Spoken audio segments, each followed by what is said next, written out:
The VO Life is proud to present another episode featuring the musings of that awful hillbilly who rambles on and on. Oh, for Pete's sake, man, get to the point. Hey, welcome back to the VO Life. I'm Troy Holden, your blue-collar voice of choice, also your VO buddy. Let's just put that out there. I'm trying to be your VO buddy.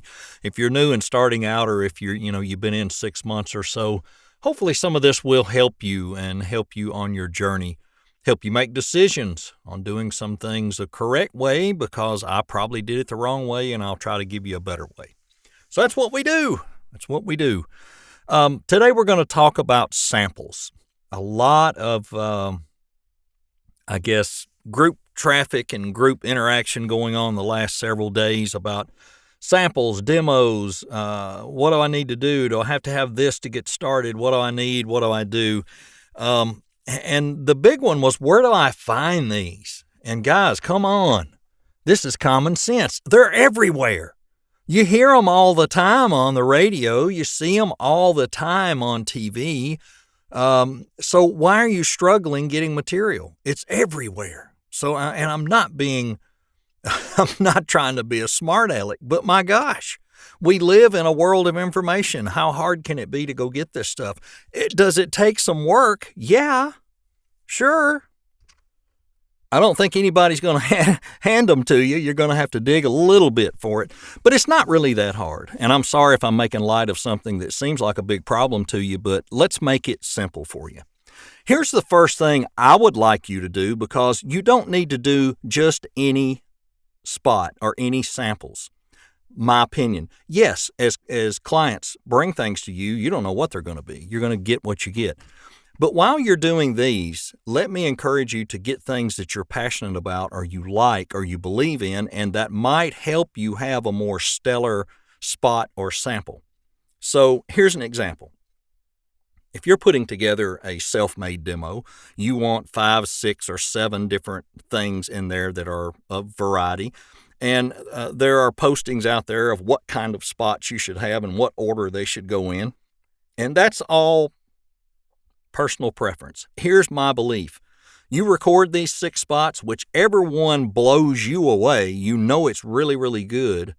That's probably going to be your first spot. I don't care if it's the compassionate one or the empathetic one or the hard sell one. Is it your money spot? Figure out which one of those is your money spot. But circling back, you want to find some products, brands, or whatever you like. Home Depot, Kroger, Barbasol shaving cream, things you use. Arby's. Oh, I love roast beef. Arby's. Taco Bell, whatever it is. Michelin tires, Goodyear tires, whatever tires. And then maybe something related to healthcare or services or insurance. Blue Cross Blue Shield comes to mind, because that's where my insurance has been. St. Jude's Children's Hospital in Memphis, Tennessee, close to me, so I know about that. Vanderbilt Children's Hospital. What do I care about? And find these things that you care about. Make a list. Now go look for, on YouTube or iSpot TV or wherever, look for the commercials. And as you find those commercials, listen through them. Listen to the person doing it. Here's another thing I like to do. Being a male voiceover, I try to find the ones the females did. Why? Because now I'm not completely mocking or imitating them. I'm going to take what they did on it and put my take on it, or my spin. Can you rewrite the copy? Sure you can. Can you write your own copy? Absolutely. What is a commercial anyway, or a spot? It is a introduction to something. Here it is. Then it's information about that something. And then there's a call to action. And you can do that. You can do that about anything. Look at your iPhone laying there and think, the all-new Apple iPhone has many new features. Drew them in, okay? And then you'll talk about the processor and how the screen is this and how so-and-so is that. And then at the end, You want to say, so order your new Apple iPhone now directly from Apple or visit one of these retailers. So it's not that hard to make one up. Yeah. Or copy them. You can copy them. People say, don't do that. But you can do that. I know of no one that's ever been told to take down a demo. Remember, demos are samples of what you can do, and you want it to be what you actually can do. So be sure it's, you're doing it, you're recording, your studio, blah, blah, blah. Well, I want a professional demo. I want to go get one. Okay, great. If you can afford it, great.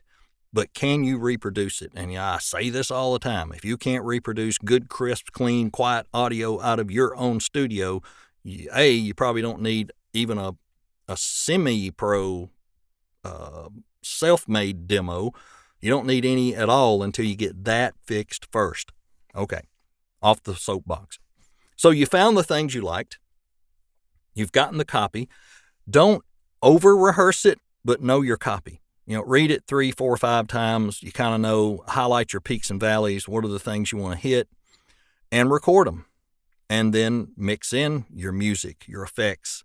If you're going to do video with it, you're going to want to match your effects to the video. So what I do sometimes is I've got 2 different tracks. I do a bass of the vocal and the music, and then I do a bass or a finished mix of vocal, music, and effects just for the audio demo. And I leave the effects off when I dump it into the video demo because the effects may fall at a different place. Now, somebody will say, well, why wouldn't you just do one and make it all match? You can, but it's pretty time consuming. I think it's a lot faster to do it the other way. But like everything else, that's just my opinion. That's the way I like to do it because it gives me clean samples also with no effects on them if I need it for something else.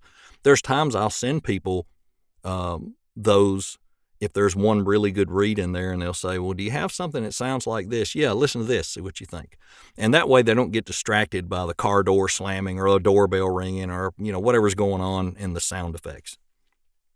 So now that you've gotten those spots down, you've recorded them, you've put them in order, everything, you're ready to go. You can build your demo, you can build a video demo, you can have all that. There's a lot of back and forth of, do you really need a video demo? Fiverr, yeah, maybe. I've not gone without one on there, except maybe for audiobooks and maybe one other thing. So yeah, probably. On your website, yeah, probably. You probably need at least a couple of spots up on your website, even if you put a couple of full spots. Mine are in my VoiceZam player that takes them to YouTube and they can look at all they want. I do mine individually, the spots individually on video, if they're good spots, and load those to YouTube, and then I will break those down into a video demo.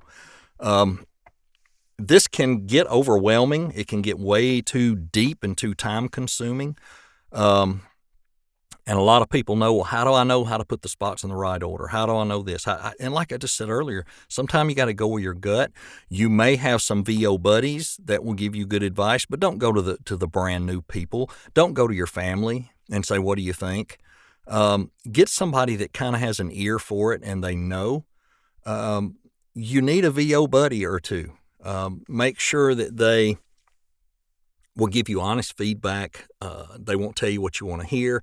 And then if you need to go a step further, yes, there are coaches who would probably help you review that stuff and give you honest feedback. It's just not that wise to take some of this too lightly, but it's also not wise to let it drive you nuts. Get your samples out there, get good ones, and get it together. You're brand new. I get this. If you're brand new, and this is really a lot more complicated than it seems, and to some of us, we're like, why are you asking this? This is common sense. And I get that you don't know. So I'm not being a jerk when I'm saying, samples and demos and materials everywhere. You don't think that way when you're coming into this. You think, I have to go get stuff nobody's done, or I have to get copy that's just for demos and all. No, you don't. It's whatever you can put together. I have to have all brand names on there so people will know who it is. No, you don't. You need to have all very good reads and very good changes to where your samples are not all the same. Make sure you've got the high energy one, and here we are, and here we go, and we're going to sell this and this. And then make sure you've got the cancer. It affects our bodies in different ways. And then even the motivational one of, it was everything I could do just to have him come and help me. You know what I'm saying? You got to change gears several times in that demo, and it needs to be really good. You got to hold the listener's attention for at least 15 seconds. You mean they're not going to listen to the whole thing? Probably not. But you want to be really good in that first 10 to 15 seconds. Some say the first 3 to 5 seconds. I wouldn't doubt that. What's the attention span? Why is TikTok only running 15-second videos? Because that's about as long as we want to put up with something, right? So nail that first 15 seconds and get at least 2 spots in the first 15 seconds. Even if you have some longer ones later that really show what you can do on a different type. Now, is everything I'm telling you industry standard? Heck no. This is advice. You take it, do with it what you like. Has it worked for me? In some cases, absolutely. In some cases, no. And I've had to go back and revamp. I've had to get advice. I have some VO buddies, though. They help me. And in exchange for that, I help them. I may even help them put music to some of their stuff. They may do some reads. I might write some scripts for them, some copy. I like saying copy better. Scripts, the T in there doesn't ever come out. So I might write copy for them, and they may record it, and I might mix it for them or something. And then they, in turn, will listen to what I'm doing and say, I would move this to the front because that really caught my ear, and I trust their ear. And if they tell me that grabbed their attention, then I'm happy with that. I'm going to rely on that, and away we go. So there you have it in short. How to get demo samples, where to get demo samples. If you're looking for ways of how to do your demo, get on YouTube and look around because you're just doing multi-tracking. If you have Audition, it's a multi-track. You're dropping in the vocal, you're adding the music, you're adding this and that, and then you're saving that. Not that hard. Most of you will probably know how to do that if you've been working in your DAW. So, the magic steps, and we'll go over these one last time, is have that space ready. Your room, your closet, your tent, whatever you're doing, make sure that noise floor is around 60. Some people say, well, mine's about 54. Is that okay? Yeah, probably. And especially if you've got NS1, you can put it on about 5, a low setting, and let it help you keep that down. If you're throwing music beds in there, you have to be as adamant about editing out all the breaths and the clicks and all that. Now, if you're throwing music on top of it, you can get away with a little bit, but, make it your best audio because you may want to pull that audio only out for a sample. And some people do that. They put 1 or 2 audio only, you only into the demo. You hear that time to time. Yes, demos have to be different for different genres of what you're advertising. You need one for e-learning, corporate narration, characters, animation, video games, all different. You could have 14 different demos. Thusly why if you can do them well on your own and pick good material, you want to, because who can afford to go pay for 14 demos? And some places at $2,000 to $3,000 a pop. And this way you're able to change the order, take one out that's just maybe it got dull, and you got a new project, you want a new project from a client, and it's a good client, oh man, I got this from a tire company, or I got this from a soft drink company, and I want to put that in my demo, and you can plug it in yourself. You don't have to go make a new one. You could just put it in as maybe it's a new great first spot. Okay, so have I loaded you up with too much information? If I did, I'm sorry, but hopefully this will be a help to somebody. This is finding your demo samples. So, I think we covered most of the bases, and we'll try to get into some more things as we go. A couple of other topics coming up soon on these shorter podcasts is creating your thumbnails, local marketing, how to harvest at home and in your hometown, house noise that you need to avoid, things that may be on the back of your recordings that you didn't think about. The long road to voiceover success and how it can affect your family. Another topic that I think is important. There's a lot of psychological that goes on with this. When do I hire a coach, and how do I find the right coach? When you're posting out there, are you actually promoting your business or does it sound like you're just bragging? And then probably getting into proper ways to market yourself on Facebook, YouTube, TikTok, LinkedIn, as I'm learning, and I'll pass some of that information along as it works. Setting up your booth, minimal content, what I really need in my booth, what has to be in there. Another thing is, do I need a whisper room? Do I need a spare room? What do I need? We'll talk about the ins and outs of that. Building your own booth on a budget, but not a PVC booth. I can talk about that with knowledge. And I'm also going to talk about, should I start a podcast? How about that? So those are some of the little quicker subjects we'll have coming up. And this one went over a little today because I got exaggerated, but I'm going to try to hold these to like 12 minutes, 10 to 12 minutes to give you a quick listen, maybe on the way to work or on the way home, or just when you got just a minute, or, whatever 10 to 12 minute thing you're doing. I don't know. I got to be careful. All right, everybody have a good one. Thanks for listening to the VO Life. I do really appreciate you. I appreciate your encouragement. I appreciate the encouragement of my career people egging me on to do well. Thank you. I appreciate that. And I am still trying to help as much as I can as I get busier. I know that gets harder. And yes, that's why I have posted services and offer consultation time through my website, and I'm offering demo services as well through my website. Will you get a professional demo with me? No.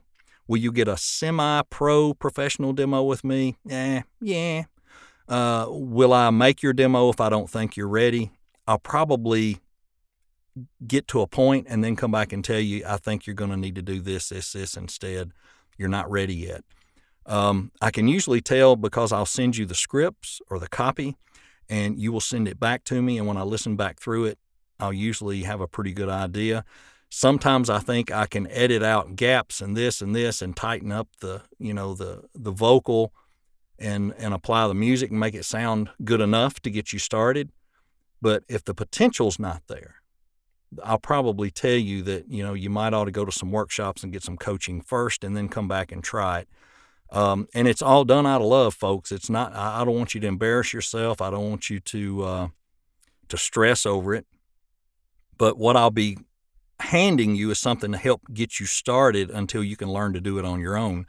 Or on the other hand, you want to be taught how to do this and you don't know how. If you have Adobe Audition, I could probably help you. I could probably help you in some others too, but I know Audition well enough that I could help you create your demos and teach you how to do it. And I could say, all right, go out and we'll do it for one spot. And I would tell you, go get this. And then we'd have a Zoom meeting for 15 minutes and I would see what you had. And I'd say, all right, now record it. And, or you'd say, well, I want to be coached through it. And we could do that. I would help you go through it and help you hit the high spots or pick out the hot spots and try to help you what to emphasize and how to put things together. And then you would record it, and then you would pick out your music. And then as long as you did those two things, and we'd see where you're at with it. And then if you need to go further, we can go further, with Filmora, how to get your video, how to capture it. I just put out a video on that on my YouTube channel the other day. It shows how to go into Filmora and capture a YouTube thing or capture something off iSpot and then drag it into Filmora, edit it, and use it. I mean, it's not hard. It's just not that hard. Everything's drag and drop, click and play. It's just not hard. You can do it. If somebody just gives you the basics, I'd say you could do it. All right, that's enough about this. I swear, I believe some days I don't know when to shut up. James Brown, thank you. That rambling hillbilly. You're exactly right. Hey, thanks, folks. Have a good one. Gotta go. See ya. This has been The VO Life with Troy Holden on Spotify, Apple, Google, and more.